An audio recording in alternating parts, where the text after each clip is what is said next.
One.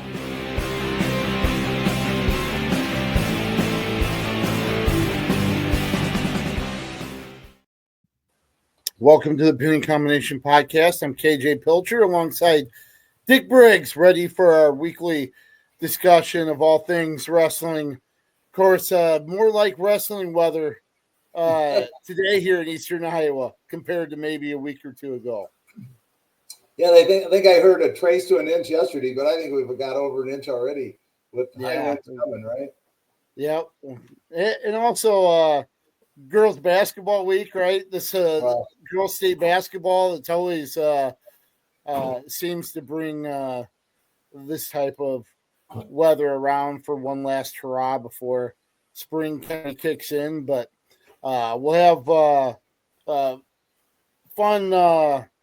fun things to talk about here, getting into the nitty-gritty of the college season.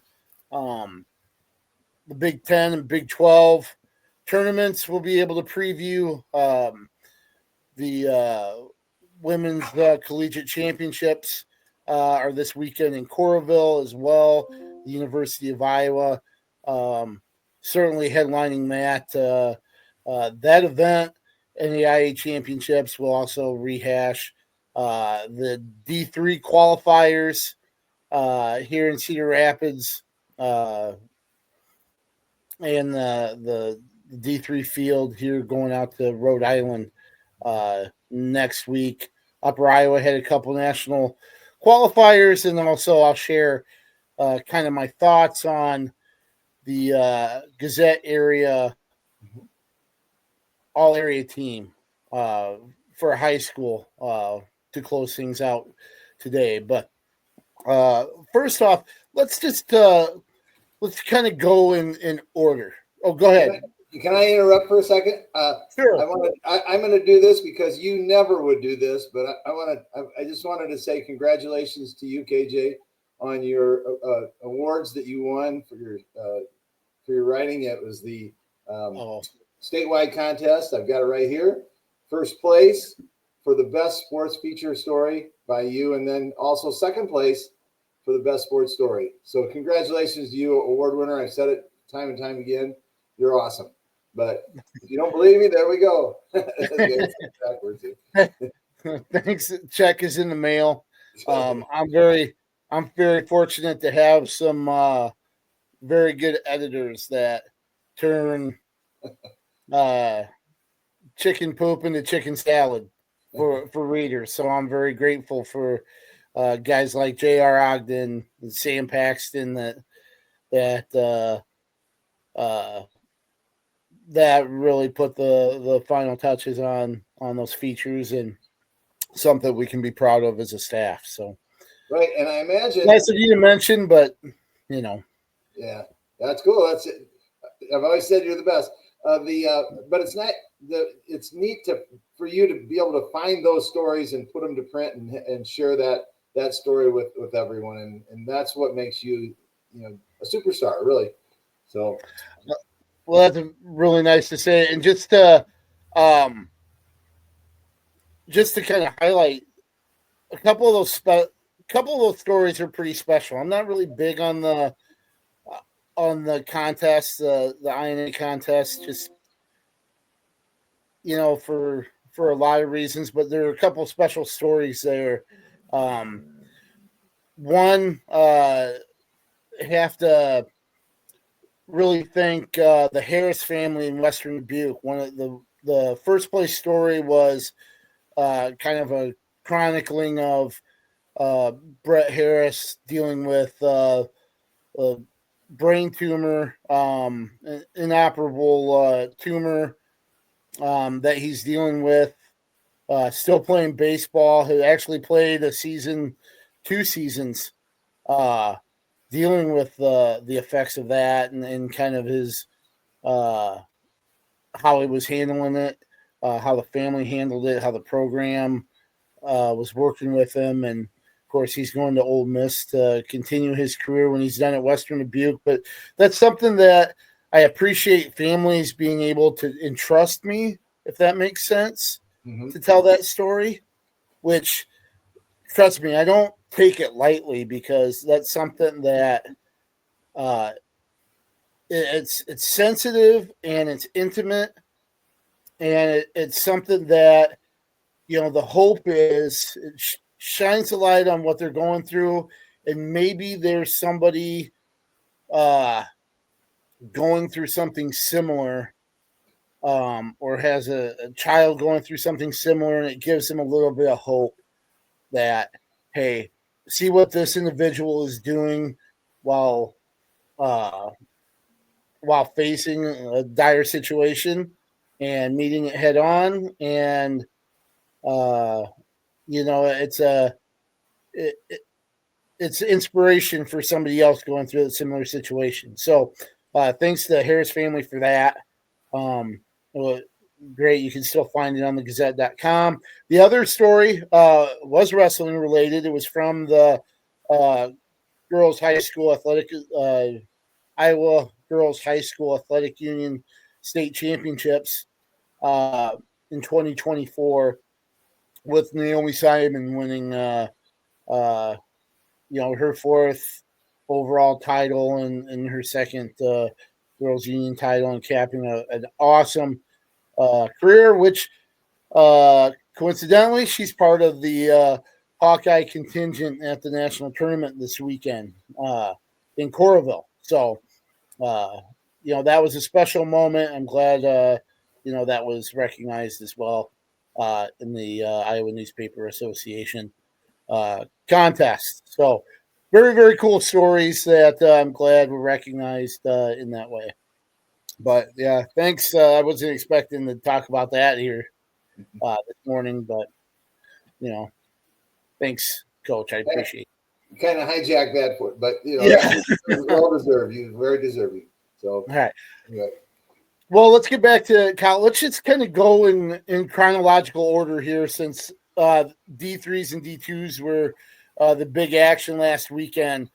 If that's all right.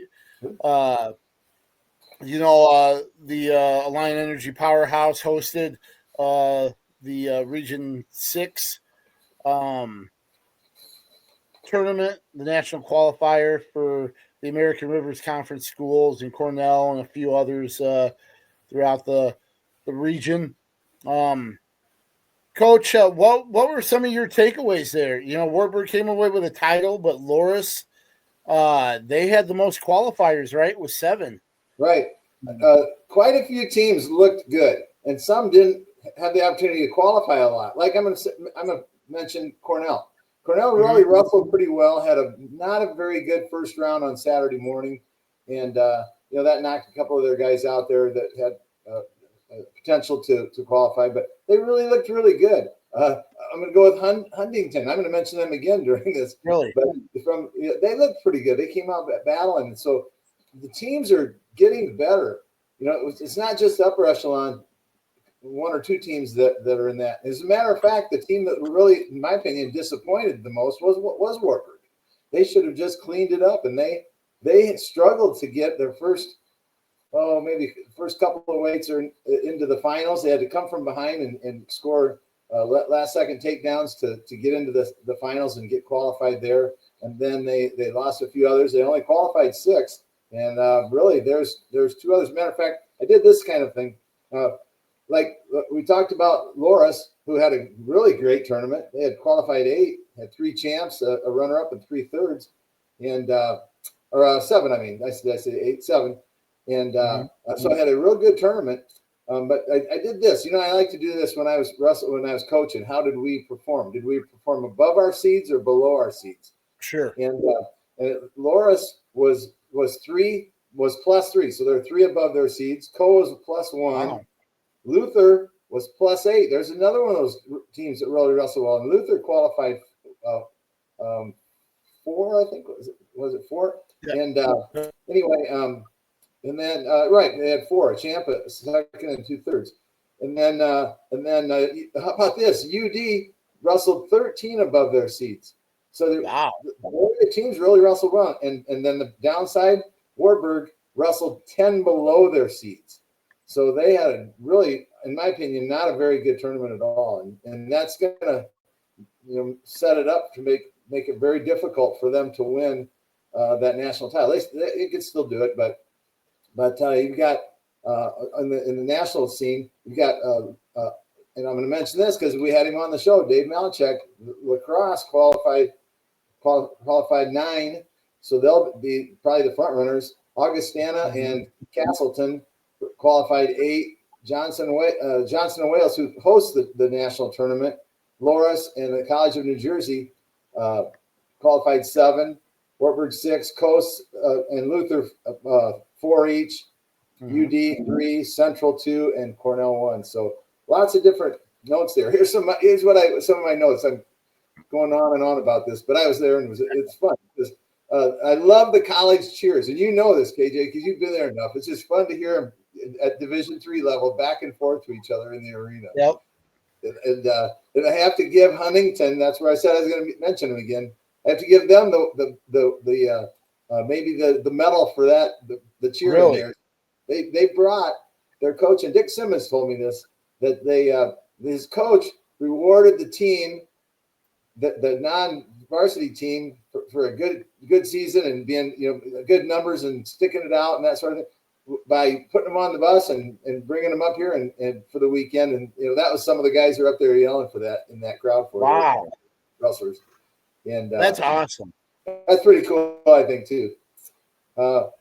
Other notes, I loved watching Mr. Schrapiel. I got to know him when I was working the Williamsburg. He's up in the corner of the arena yelling for Jalen, who, by the way, did qualify. The bad side of that is Jalen, Schrapp, Bubba, and Cale Kurtz had to wrestle each other to qualify. So the winner got to go. And so that's always sad. It's our local guys, that we cheer for. So I will say this, Pierce Baldwin from Central, the 41-pounder, he's a real deal. He's a threat to win it. So keep an eye on him. And then Mo and Dean, the 97-pounder from Wartburg, was the MVP OW, and he pinned his way through the tournament. So, yep. One of the things that kind of stood out to me, the Park brothers, 125 and 133, both coming away with titles. They kind of reunited here this season, both of them from Linmar, and have put together really strong campaigns. Braden Park improved to 24-5, beating I think it was a medical forfeit in the finals, but powered his way through the semis, and then Bryce Park, a senior for Co, 23-4, heading back to national tournament. He won by fall over Connor Kidd of Luther in the 133 championship. You mentioned Loris Zeb Ganida from Solon. I believe he won his second regional title. He beat LJ Richardson, a 2023 All-American for Co. In sudden victory 4-1.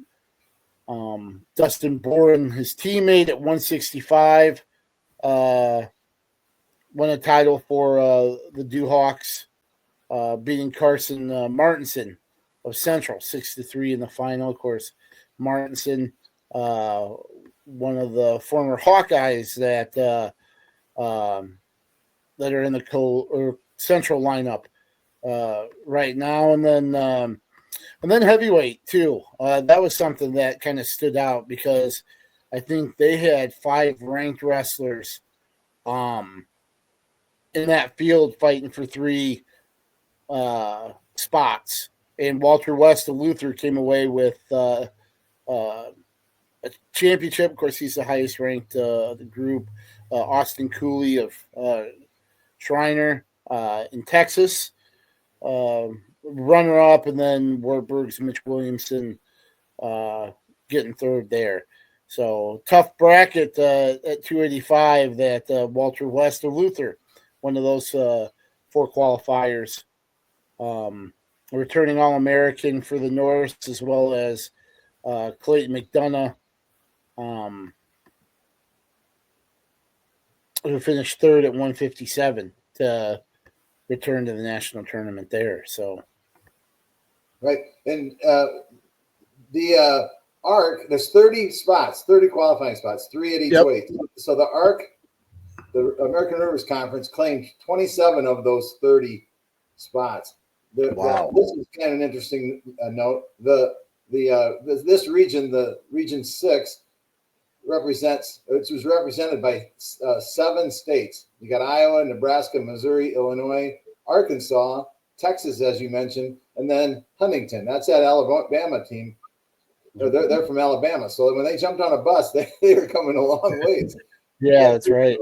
I don't know if it was I got to thinking, I wonder if it was a reward by the end of the weekend. That's a long guys going, man, I don't know. So, as you mentioned, they'll compete in the national tournament next weekend. That'll be in Rhode Island, hosted by Johnson and Wales. So we'll see how they fare there. As you mentioned, it'll be tough. It'll be tough sledding. When you look at the likes of Wisconsin lacrosse and Augsburg, you mentioned Castleton, which is a program that has really just kind of emerged here in the last couple of years. Not one you really kind of heard much about, but having a phenomenal year this year. Right, and you'll hear me affectionately refer to Johnson and Wales as JWU. JWU. Like, just call him JWU. JWU, JWU. Like that. Kind of neat. Did you mention Cornell's qualifier, Petrie? I did not. Did not mention. I wanted to mention this. It was in his third and fourth place match, which is when the finals are going, they have the championship on one mat, then third and fourth, fifth and sixth, seventh and eighth on fourth. Most of the eyes are on that third and fourth place match because that winner is the qualifier for nationals. The finalists are already in, and the others are out. So it's that match where a lot of eyes on. And so he got a takedown. Petrie was wrestling, the Wartburg wrestler, and he got a takedown at the end of the match to win it, but they waved it off. It was just after time had ran out, so he had to go back and set a victory. Now he's giving, with that review, it gave the Wartburg wrestler time to recover a little bit, and him as well, both wrestlers time. And he ended up getting a takedown in overtime to be the qualifier. So that was a very exciting win there for Petrie at 165 for Cornell. Yeah, he had a big win, and if I remember correctly, he had a big win in the Cornell duel that helped Cornell get their first win in that series in a while too. So good to see that sophomore following it up and advancing for the Rams. Right. And a lot of these teams that had such pretty good numbers qualifying were just an eyelash away from qualifying even more. So, and that's the heartbreak that you have as a coach and as a team, especially that wrestler that places fourth instead of third. And even if it's in an sudden victory match, it's even harder to swallow. Yep. And that's what makes that tournament so fun and competitive is just the balance and depth that you see from all the teams, pretty much. Right. You could wrestle a couple of those weight classes tomorrow and kind of have a little bit of a different outcome. Absolutely, I agree. Yep. So let's the D2s were last weekend as well. Touch on that really quick with Upper Iowa. Just getting 2 through their Region 5 tournament. They finished 6th overall as a team with 58.5 points. Had 5 place winners overall. but just Lawson Losi at 174 and Ethan Doty at 149, advancing to the national championships in Indianapolis, Indiana on March 14th and 15th. Lawson runner-up at 174, kind of leading the way. But I know that's talk about competitive fields. That's probably about as tough as you can get at the D2 level, and probably some mixed emotions. Only getting 2 through, but yet knowing just how tough it is to survive that qualifier. Right. So this is how tough it is. You've got the number 1 ranked team in the nation, the number 2 ranked team, 8, 11, and 17. So you've got and you only get 3 qualifiers at each weight. So that's another frustration for me. You got 6 super regionals in D2, so 18 people would qualify for the national tournament. 18, what is that? It's 16, 32. Let's bump it up to 32. And then they have added another regional in D3. So now there's 21 there, but still, why don't you bump it up to 32, NCAA? It's a frustration of mine. But boy, was it a tough regional. You're right, KJ. St. Cloud is the number 1 ranked team. They had 5 champs and 3 thirds, so they have 8 qualifiers. UW at Parkside is the number 2 ranked team. They had 3 seconds and 2 thirds. So even they only qualified 5 with no champs. So that's how tough that region was.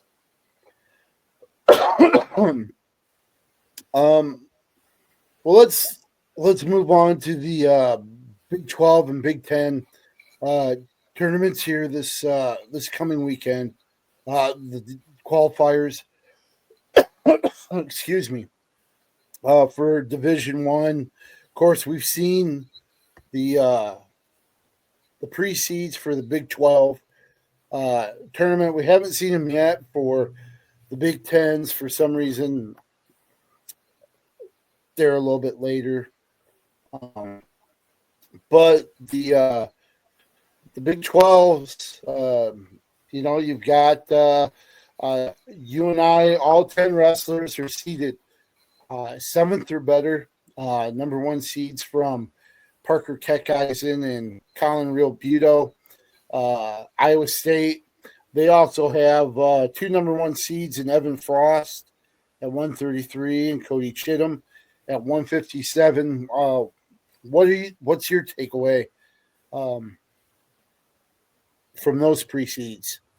Based on seeds and where the number of qualifiers per weight, if everyone wrestled to their seed, if everyone, by that I mean UNI, Oklahoma State, and Iowa State, if everyone wrestled to their seed, UNI would qualify all 10.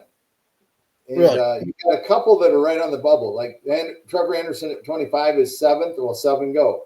Jack Thompson at 65 is seeded 7th, pre-seeded 7th, and that's the cutoff. So he'd make it. So he'd have to wrestle at least to his seed. Oklahoma State would qualify 9, depending on what they do at 149. So that's their weight that they wouldn't qualify at. Okay. Iowa State would qualify 5. However, Terrakina, Riggins, and Gatan are just 1 seed below qualifying, so they have the opportunity to really, wrestle 1 above their seed and they're in. So, so Iowa State could bump that way up, with a good performance there. So, there's some tough weights. I worry for our friends, that we watch grow up, Wyatt Volker and those type of guys, to get in there.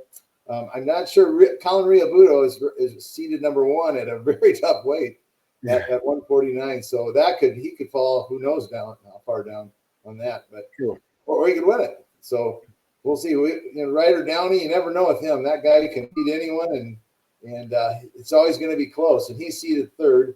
Cody Chittum is the number 1 seed there at 157. So lots of things to watch in this tournament. Well, it's kind of interesting the slim margin for error Real Buto beats Panero Johnson in sudden victory, and they're 1-2.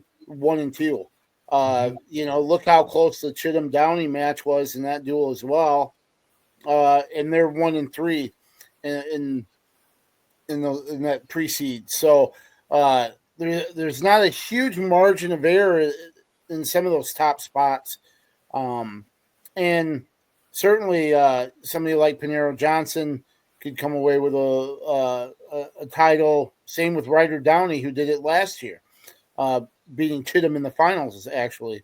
So I think this is going to be a really fun tournament to kind of watch and see how things kind of hash out here. Right. Punching their ticket to Philadelphia. Couple things, probably not really shocker. I know 125. Anderson and Goldhofer have shared time. Same with Corey Land and Farber, but Anderson and Farber getting the nods. Julian Farber, the 3rd seed at 133.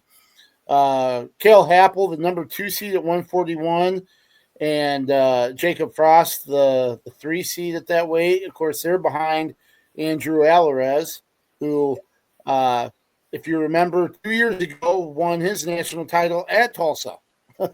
In the BOK Center there. Right. So that's to me, 41's the deepest weight. Like you said, you got a former national champion, seeded 1, Happel 2, Frost 3, and then Jameson from Oklahoma State 4. I mean, that's a solid, really great wrestlers there. And I have to say this. I know you're getting to it, but 285. Those top 2 are crazy good, and then it's the rest. Yeah. So we'll get that in a minute, but I just those 2 guys. Wow. Kind of interesting there. Runyon from UNI, the number 3 seed overall. Herrera, the number 6 from Iowa State, and Herrera beat Runyon in the duel. So that's another one where after you get through those top 2 heavyweights, anything really could kind of shake out among the rest. Right. Like you said, Herrera's only 4 qualify at heavyweight, and he's seeded 6, so he could bump up, like you said. So, Iowa State, who knows right there. Jeez. Yep. So just the other thing, too, that we haven't even touched on yet that I think might be kind of the most impressive.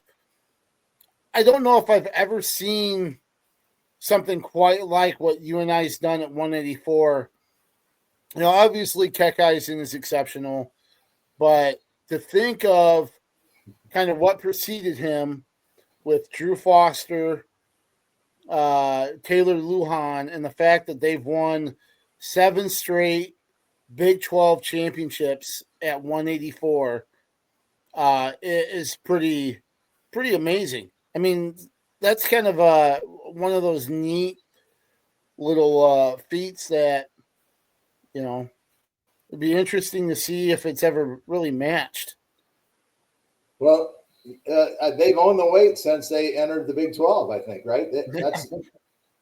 And so I don't know who's in the shadows, but they've got some big shoes to fill next year. That's right. I almost feel a little sorry for them. It's true. That's true. It's going to be a high bar to meet in your first year at that weight, replacing Parker. But you've got guys like Drew Foster still in the program. You've got Randy Pugh, who is around that weight as well. Parker Keckeisen's still going to be around Cedar Falls to help out whoever's filling his shoes when he leaves, just like Drew Foster did. So it'll be interesting to see, but fully expect Parker Keckheisen to take care of business this weekend down in Tulsa. Even though he's got the number 3 ranked wrestler there, it's like we kind of, okay, we'll beat him again. Hopefully. Yeah. you don't ever want to take anything for granted, but for some reason there's a lot of confidence in Parker just being able to do it no matter who he faces, obviously, other than maybe Starochi, who a lot of people are expecting to see those two tangle again in Philadelphia. I should probably correct myself because I don't know. I haven't looked at the rankings since Plot lost to Ferrari. I haven't checked, but he was ranked third all season.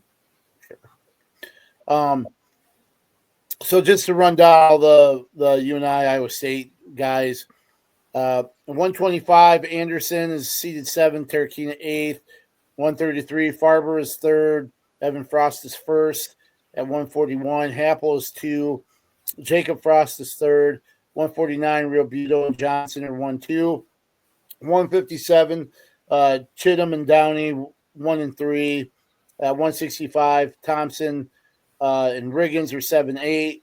At 174, Jared Sima, the number 4 seed for UNI, as you mentioned, MJ Gatan, the number 7. At 184, Keck Eisen and Evan Bachman of Iowa State, they're 1 and 4.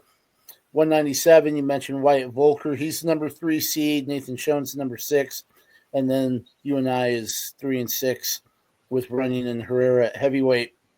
There are some other wrestlers with Iowa ties in the field. South Dakota State has a handful, few former Hawkeyes, and then former Southeast Polk prep, Cade DeVos at 174. But Kobe Siebrecht is the number 4 seed at 157 for the Jackrabbits. Jace Rhodes is number 4 at 165. And Zach Glazier is the 4th seed at 197. DeVos, kind of surprised where he came in at, given his history, but he's the number 5 seed at 174. Certainly capable of finishing much higher than that. And then Bradley Hill for Oklahoma, the former Bettendorf prep and former Hawkeye. He's at Oklahoma. He's the number 8 seed at 197. So some familiar faces in the Big 12 tournament at other programs. Right. I don't know. I just didn't research DeVos's history. I don't know if he's been injured this year and hasn't wrestled much or has lost a match or two here or there. But looking at 174, you got Hamady, the number 1 seed, and Keegan O'Toole. Is he a two-time champ? Or is he just one? Two-time finalist and 1-time champ. There we go. And because he lost the car in the last year. Yep. And so that's seeded 2nd. So that's going to bump DeVos down a little bit right there for sure. Yep. So that tournament will be held this weekend, Saturday and Sunday, at the BOK Center in Tulsa, Oklahoma. It's kind of been kind of the official home of the Big 12 championships. And if you remember when Tulsa was really throwing their hat in the ring for this tournament, you know who else was?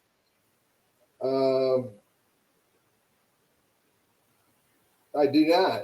UNI? Cedar Rapids actually wanted to host the Big 12s with Iowa State. And I can't remember if UNI had made the move yet when they had those bids, but Cedar Rapids really wanted to threw their hat in the ring to be the host for the Big 12s. Obviously went to a great place in Tulsa. They do a good job, but just kind of interesting. I remember how unique it was, the fact that this was a kind of a non-home for one of the teams, even though Tulsa is kind of a neutral site. And thought it was cool that Cedar Rapids was interested in hosting the Big 12s at that time. So, but certainly a nice home for the Big 12s down in Tulsa, that's for sure. Right. I was there last year, and it's a very nice arena. It got plenty of hotels within walking distance, and it's a nice place. I prefer it to be in Iowa. Why wouldn't I? But it's a nice place. It's not an easy place to fly into, Tulsa. I will say that. No. But very, very nice arena, and they did a real good job hosting. So the Big Tens, we mentioned their seeds are not out yet. I think the Big Ten Network, BTN, is getting ready to announce those later this evening. Try to do maybe a little bit of selection. But we'll see kind of how things shake out. Obviously, Iowa. Iowa and Penn State, the top two teams. There, Penn State, heavy favorite. But Iowa has certainly in good position for some good individual performances. You look at Drake Ayala, obviously at 133. He should be the top seed at that weight class. You look at 149 with Kyle Parko. He could be the 2 or 3 there, depending on how things shake out with, his only loss. He's 18-1, and his only loss is to Shane Van Ness. Kind of an interesting threesome there because Van Ness's only loss is to Ridge Lovett, and Ridge Lovett lost to Kyle Parko. So could be interesting to see the shuffle there at 149. 197, Stephen Buchanan, ranked number 1 in the country, and I think he's kind of a surefire lock as the number 1 seed there at 197. But one of the big questions, who's going to get the nod at 41 and 174? Tom Brands was asked that yesterday in our media availability, and he said, you'll find out when the pre-seeds come out Wednesday. Essentially, just saying when the pre-seeds come out, you'll have your answer. So I saw that little clip, and I got to thinking this morning. I saw it yesterday. And I was thinking this morning, I go, what's the reason for him deferring that? And I thought, is he keeping it? Is he just playing coy? Does he not want to be confronted with questions about that at that moment? So he's delaying that inevitable, or does he not want to reveal it? While people can see his reaction or his whatever. So, I just think it's just the way he does things. It's just the way he operates. Yeah, I thought it was a little strange too, because it's not like you're hiding it from other coaches. I could see trying to prevent some type of competitive advantage or disadvantage, not letting the cat out of the bag and letting other coaches find out, because from my understanding, the coaches are directly involved in the pre-seeds. So they're going to see what wrestlers are entered for each team in the pre-seeding process. So you're not really saving anything there. Maybe it is that he just didn't want to deal with, dwelling on the whys and stuff of who's going at 41, 74. And let's not really, I know they've said Gabe Arnold is, earlier they said Gabe Arnold was the guy at 84, right? After the Oklahoma State meet and the win by Ferrari, Brand said, we're going to go with the person that makes the most sense.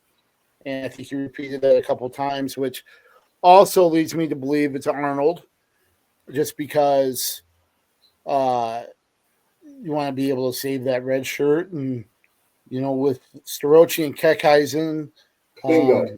I'm not sure. Yeah, I'm not sure if that makes it the right choice for Ferrari to go now. But you never know. You never know how that works out, and we'll see tonight. But right now, my gut feeling, I'm thinking Shriver, and I have no idea with 74. Maybe it is Nelson Brands. I would think Kennedy. I know some other outlets have penciled in Kennedy at 74. I think he might be your best bet for the best finish. And then 84, I'm sure it's Arnold. But I guess we'll just have to wait and see. Do you concur with those three choices? I don't really have a feeling at 41. I mean, other than I think it's Shriver. I don't know that anyone's stepped up enough to bump him out. And then at 74, here's kind of how it looked from afar. It looked like Kennedy was the front runner at that weight. Then Nelson came back and then showed pretty well in a couple of matches, and then faltered maybe just a little bit. Maybe the competition got tougher, and then Kennedy, also kind of didn't show, and so Yeah. I don't know. I mean, that one I hope what they did was they had a 2 out of 3 wrestle off for that. And, so I hope that would be the fair thing. Though college coaches, and I can speak for that, aren't very fair at times, and I can speak personally for that. And if anyone wants to talk to me, give me a call. And then at 84, I think if Starochi and or Kekheisen weren't there, I think that would be the right move, because I think he could win it. He still might win it. We watched Lincoln McElravy pull off a big upset his freshman year, right? Yep. Yeah. And so who knows? He could be the guy, but that's a little bit more of a risk. And I think Iowa really, and the Brands coaching staff, really want to have a 4-timer. That's one thing Iowa does not have. There's not a lot of them out there, but Iowa, I think, would love to have that. If Ferrari's okay with sitting out and and attacking that in the next 4 years, I think that would be the route. That should be the route to go. So I think it's going to be Arnold at 84 for that reason. One of the other things to kind of keep an eye on, just how healthy Ja'Cory Teamer is.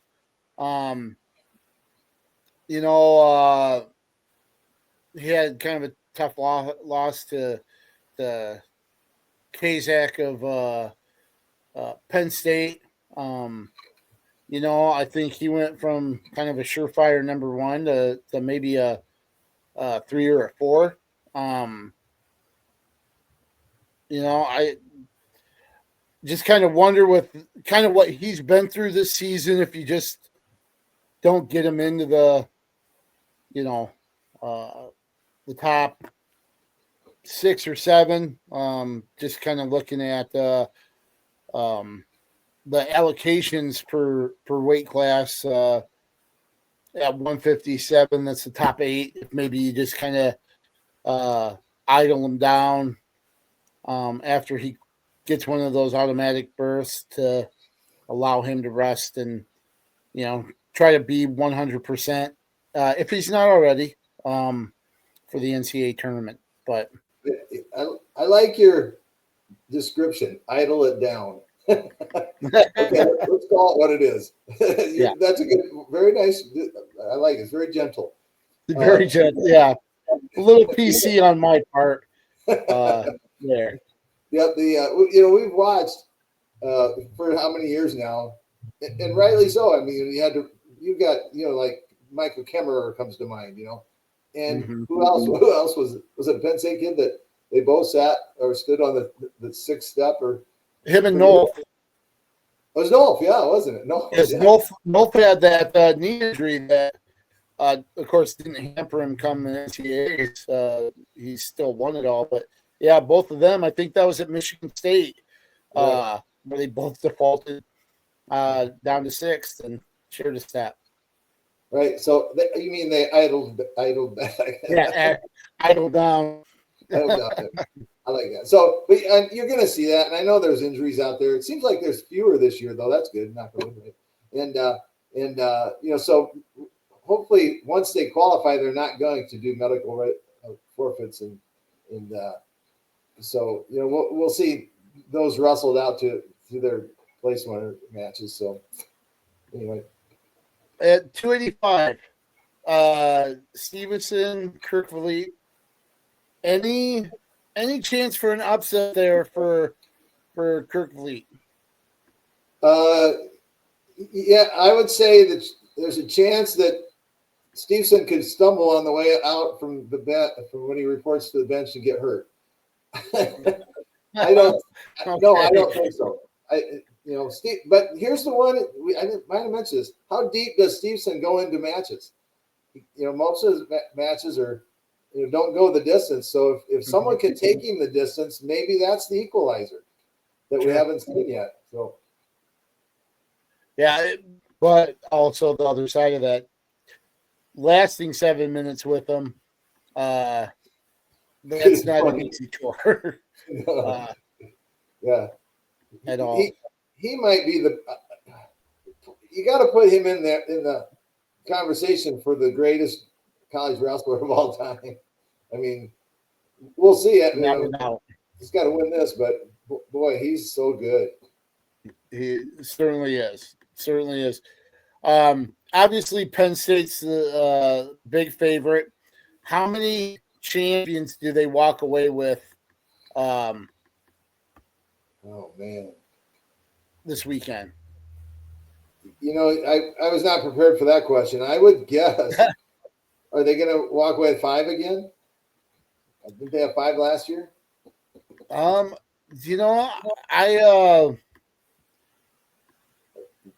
know if that many. I don't think they can. Let's see. I think 5 might be good. I think 5 might be a pretty good number, actually. Well, I'm going to be going sorry. No, I was just going to say, you look at Starocci at 84. You've got Levi Haynes at 74, Messenbrink at 65. I think those 3 are almost shoe-ins. No. I think you've got title contenders, even though it's going to be tougher for Kasak at 57, Van Ness at 49, and Bo Bartlett at 141. But they also have people like Jesse Mendez at 41 that'll be tough to overcome. They've split, I think, this season. And then you've got, we mentioned the threesome at 149, Lovett, Van Ness, and Parco doing it out there. And then Kasak, you've got a group like Teamer, Antrell Taylor from Nebraska, Ethan Miller of Maryland in that group, Tommy Askey, kind of on the outside, Joey Blaze of Purdue on the outside looking in. So that might be tough, but certainly 5 within reason for Penn State. So this is my heart talking, probably not my brain, but 84, Parker is going to have his hands full, but they've wrestled earlier this year, went into the sudden victory, and Starocci scored, I believe, off of Parker's shot, kind of on the edge there, if I remember right. And then, so that, I hope I hope Penn State and Starocci are looking and saying, "Oh, I beat him once. I'm not worried now." And I hope that people aren't. Yeah, I kind of hope they are. I hope they're giving Starocci that, and not looking Parker's way. And Parker's got to get to the finals, of course, as both of them do. But if he does, I'm not counting him out, man. and I think he's going to have crowd support too. Oh, for sure. Any other final comments from the Big Ten championship series here at Northwestern?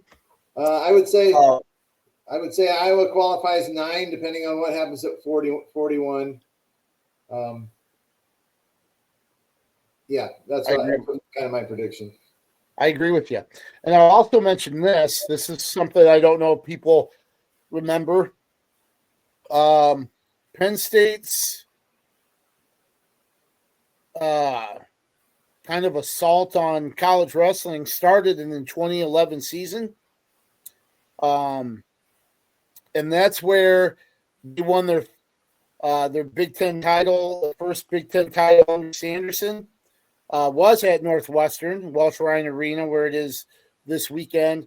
They won by 1 point over Iowa, and they had a couple of pins. I remember Brad Pataki with a pin for a 7th place match at 125 that ended up kind of being one of the things that lifted Penn State over Iowa in that tournament. So it was the smallest of margins, and Penn State kind of got a boost at something, in a moment you don't really kind of think would have such an influence, but it did. And of course, we've seen how things have gone for Penn State ever since. And that's hard to do on the backside when you've lost. Maybe you're not where you want to be. Maybe you've already qualified or whatever, and now all of a sudden it's just what does this match mean? It's a pride thing, sort of. But it's hard to kind of really regroup and go after that, especially to get the pin. So wow, I didn't remember that. That's fun to hear. Yeah. Well, let's shift to the Iowa women's team here really quickly. The NCAA championships this weekend in Coralville. Iowa fully loaded, and I don't think there's any doubt. Even with some of the teams like North Central, King's College, McHenry, which has been a perennial power, I just don't see any of them really challenging Iowa with their 15 qualifiers. You've got Sterling Diaz at 103, Ryan Murphy also at 103. At 110, you've got Emily Gonzalez and Ava Bayless. 117, Brianna Gonzalez. 124, Kelly Lang. 31, Emily Perot. Nania Estrella, 138. Then 145 might very well be finalists in Macy Kilty and Reese Laramendi. I believe Laramendi won it last year. Then you've got the all-world duo, Kennedy Blades at 160 and Kylie Welker at 180.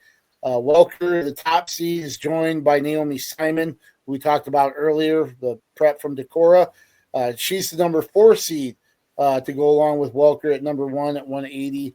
And then at 207, you've got Olivia White and J.C. Feller for Iowa. Can North Central, can Kings, can they challenge Iowa this weekend down in the Extreme Arena? No. Okay. No. Like I said, hopefully, eventually, the playing table or the playing field gets to where it needs to be. Hopefully, like we mentioned before, some Division I teams add women's wrestling, and now they've got their own tournament, and then the lower level, the Division III schools, and it can be there. Are there any Division II schools, KJ? Division II, isn't Kings a Division II school? Or are they NAIA? Let's see. No, they're Division. Let's see. No, I think Kings is a Division II school. They have to be Division II, don't they? Yeah. because NAIA have their own tournament. championships. So. Yep. So, speaking of NAIA, men's tournament this weekend, Grandview's got 12 guys in the field. I expect kind of the same cast of characters there with Grandview and Life among the top contenders there. It's still amazing what Nick Mitchell has done with Grandview, but that's turned out to be a pretty good rivalry with Grandview and Life, but I expect Grandview to kind of continue what they've been doing. Right, and Mitchell's done it with Iowa and outside of Iowa athletes, so that's quite a program. Yeah, you mentioned some of the Iowa athletes. Aiden Reeves. He's a former Iowa prep. He's one of the entries at 125 with Gabe Gonzalez. Jackson Cockrell at 133. Carson Taylor, a former Fort Dodge prep, at 141. At 149, you've got Demai Hurd and Elijah Larson. Cam Robinson and Dylan Witt at 165. Of course, Witt from Cedar Falls. Alex Reynolds, number one at 174. You got Jameel Coles at 184. 197, you've got Trayvon Jackson. And then Garavis. I won't even attempt to pronounce. Let's just call Garavis K. He's number one seed at 197. So, a lot of big point scorers when you think of the four number one seeds that they have. Yeah, it's gonna be fun to see it. I mean, last few years, it's been a real fun battle to see who pulls that out. So this year, I think it's gonna be the same. So really quickly, I know we've kind of put a cap on the high school season already, but we released our all area wrestling teams. You can find those at thegazette.com. Riley Cole was in charge of our girls team. Of course, two-time state champ Mackenzie Childers of Prairie, her wrestler of the year. For me, Jace Hedeman was kind of a no-brainer from Union Community, 3-time state champion, 4-time finalist, finished his senior year, I believe 55-0. It was a 78th 4-time finalist, 31 pins, 12 techs, major decision, bonus his way through the state tournament. Very quickly, Clayton Rush was my coach of the year. Really tough decision there. Considered Bart Maylor of Union. They finished third with a handful and had guys go 1-1-3-5 with their top four finishers. Also considered Grant Eckenrod at Williamsburg. What he's done, they won the WAMAC for the first time. They finished fourth at duels. They had a top 10 finish at state, and I think 5 medalists overall. He surpassed 700 dual victories this season. But just the 2 runner-up finishes from Alburnett, even though maybe they were a little bit expected, I think that was enough doing that for the second year in a row for Rush to earn the nod. And then you can see the full list at thegazette.com to see the weight-by-weight selections. So make sure to visit that. I left my list in the other room, but I remember looking at it going, wow, what a team that would be if you a lot of state champs and state finalists and high medalists. And so it's a fun read, and I'm sure it's fun for you to put together because you've got a lot of good wrestlers and to pick from.